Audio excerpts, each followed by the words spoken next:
Welcome to Marketecture, where you can get smart fast with in-depth interviews of leading technology vendors. I'm Jeremy Kagan, and I'm here with Emily Bell of Countable. How are you doing today? I'm doing well, thanks.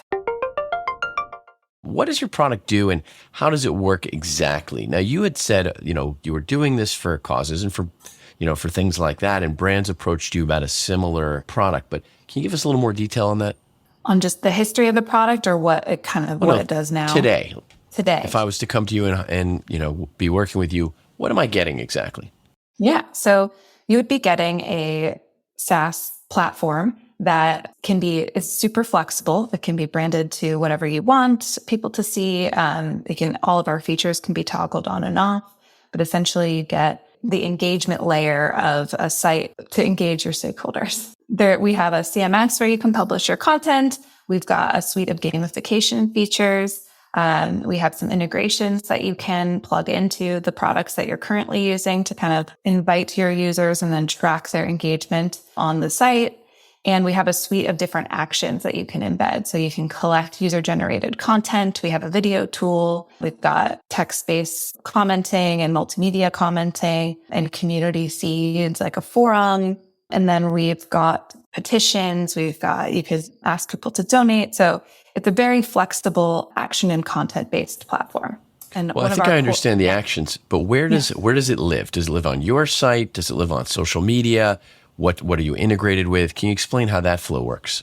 Sure. So it lives on its own domain, and sometimes our clients prefer to have that on a subdomain. And because it's white labeled, it can mimic the navigation from your site. And so maybe there's a tab that says community, or a tab that says get involved or get engaged or take action or something. And that leads you to this website essentially. So from the customer's perspective, it seems like the brand site. Right. Okay. And so none of this is taking place on social media communities itself, or is there an integration there that brings any of that back to the community? Or is this completely private labeled, bespoke, your own community with closed doors? It's the latter. We can certainly invite people from social media to join this private label community. But one main benefit of using Countable is that you own the data.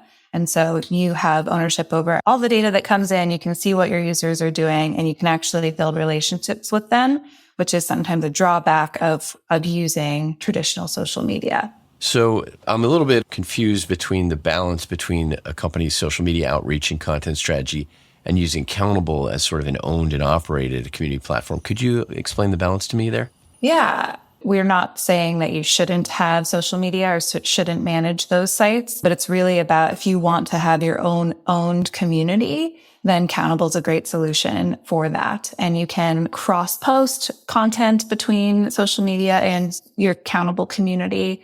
But on Countable, you can more easily track and maintain relationships and build relationships with people because you own all of the data. So you can see who your users are, who those top customers might be, or top stakeholders. Thanks for listening. To hear the complete interview, subscribe at marketecture.tv.